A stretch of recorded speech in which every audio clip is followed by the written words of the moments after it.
If you have ADHD and you're living with herpes, this is really important and nobody is talking about it. My name is Adrienne. I'm the Yoni nutritionist. I'm a holistic nutritionist that helps women heal the root causes of recurring vaginal infections with their diet and their lifestyle, herpes being one of my specialties because I've lived with HSV2 for over 20 years.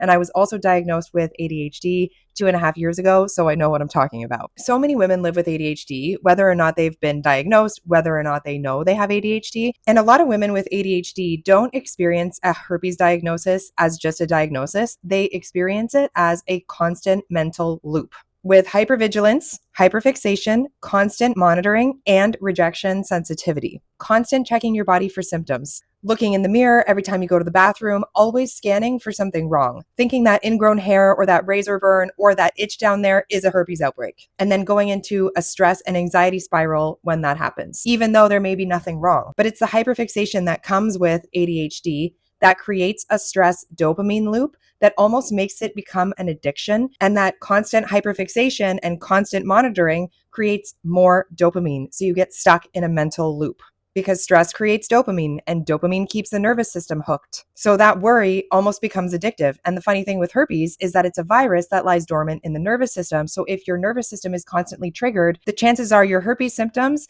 with either outbreaks or prodrome symptoms can come up more often, especially for women with ADHD. And then also with ADHD comes rejection sensitivity, especially when it comes to disclosing to potential partners. If you've ever disclosed and then spiraled, overthinking what you said, trying to convince somebody that herpes isn't a big deal, especially when you've been rejected afterwards, can create even more of that stress dopamine loop. And trust me, I've been there too. But the problem is your nervous system is overwhelmed and ADHD amplifies that overwhelm. The only thing that's going to help you break out of that stress dopamine cycle is nervous system regulation. That's the work that actually creates confidence inside of a herpes diagnosis, especially for women living with ADHD. And that's exactly the work that I teach inside my Integrate program, a program for women living with herpes who are ready to do the nervous system regulation and mindset work to finally accept their diagnosis and integrate it into their lives so they can feel confident in themselves and their herpes diagnosis. To learn more about my Integrate program, comment or DM me the word Integrate, and I'll send you more information on how I can help you feel more empowered in your herpes diagnosis, especially if you live with ADHD.